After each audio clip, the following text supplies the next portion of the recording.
नमस्कार।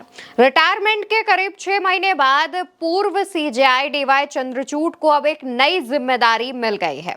जी हाँ, जब चंद्रचूड़ रिटायर हुए थे उस दौरान कई दावे किए जा रहे थे कि अब चंद्रचूड़ हो सकता है कि भाजपा में शामिल हो जाएं या फिर भाजपा के कोटे से उन्हें राज्यसभा भेज दिया जाए। लेकिन इसके बाद उनके मामले में एक अपडेट सामने आता है जिसमें 6 महीने बाद ये पता चलता है कि अब डीवाई चंद्रचूड़, जो कि सुप्रीम कोर्ट के पूर्व सीजेआई भी रह चुके हैं, उन्हें एक नई जिम्मेदारी मिल चुकी है और वो नई जिम्मेदारी है नेशनल लॉ यूनिवर्सिटी में प्रोफेसर पद की जिम्मेदारी। नेशनल लॉ यूनिवर्सिटी दिल्ली में प्रोफेसर के रूप में अब डीवाई चंद्रचूड़ बच्चों को, स्टूडेंट्स को पढ़ाते हुए नजर आएंगे। पूर्व सीजेआई को यह जिम्मेदारी उनके रिटायरमेंट के करीब 6 महीने बाद मिली है। आपको बताते चले कि न्यायमूर्ति चंद्रचूड़ भारत के 50वें मुख्य न्यायाधीश यानी सीजेआई के रूप में 2 साल के कार्यकाल के बाद नवंबर 2024 को रिटायर हुए थे और उन्हें न्यायपालिका में एक प्रगतिशील आवाज के रूप में माना जाता है। उन्होंने कई अहम फैसलों की सुनवाई भी की थी। राम मंदिर से जुड़ा फैसला भी उनकी बेंच की तरफ से सुनवाया गया था। हालांकि वो उस दौरान चर्चा में आए जब उनके घर गणपति पूजा में गणेश चतुर्थी के दौरान प्रधानमंत्री नरेंद्र मोदी पहुंचे थे और आरती करते हुए देखे गए थे, जिसके बाद डीवाई चंद्रचूड़ सवालों के घेरे में आ गए थे, क्योंकि सबका कहना यह था कि जो न्यायपालिका है वो और सरकार, इन दोनों को जितना हो सके उतना अलग रहना चाहिए, वरना पक्षपात के जो आरोप हैं वो लगने लगते हैं।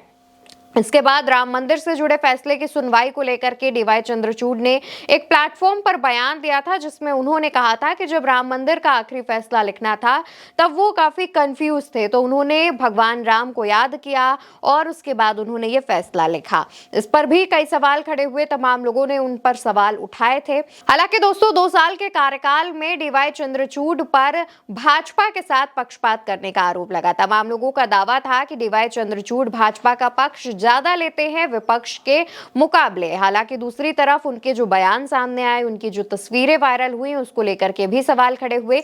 कुल मिलाकर कहा जाए तो 2 साल के कार्यकाल में डीवाई चंद्रचूड़ सुर्खियों में रहे हैं। जब उनका रिटायरमेंट का वक्त करीब आ रहा था उस दौरान उन्होंने एक बयान दिया था। उन्होंने कहा था कि मैं ये देखना चाहूंगा कि मैं इतिहास में किस तरीके से याद किया जाऊंगा, सीजेआई के रूप में मुझे जनता कैसे याद रखेगी। उनका यह बयान भी काफी वायरल हुआ था। उनके रिटायरमेंट के बाद सवाल उठ रहे थे, कहा यह भी जा रहा था कि सीजेआई डीवाई चंद्रचूड़ रिटायरमेंट के बाद भाजपा में शामिल हो सकते हैं, भाजपा के प्रवक्ता बन सकते हैं या फिर भाजपा के कोटे से राज्यसभा जा सकते हैं।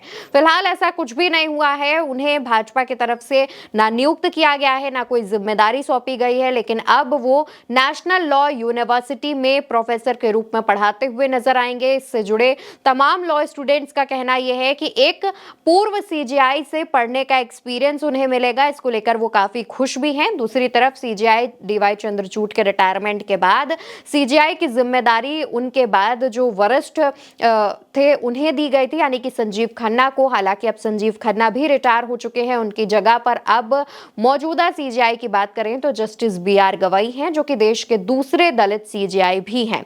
हालांकि संजीव खन्ना का कार्यकाल डीवाई चंद्रचूड़ से एकदम अलग था और अब BR गवई के कार्यकाल की शुरुआत 14 मई से हो चुकी है। देखना होगा कि उनके कार्यकाल को भी लोग किस तरीके से याद करते हैं। फिलहाल डीवाई चंद्रचूड़ को जो जिम्मेदारी दी गई है, उन पर जो तमाम आरोप लग रहे थे और वो पिछले अपने कार्यकाल के दौरान जब सुर्खियों में थे, उस पर आप क्या सोचते हैं, आपकी क्या राय है, कमेंट सेक्शन में बताइएगा और इस वीडियो को ज्यादा से ज्यादा लोगों तक शेयर करिएगा।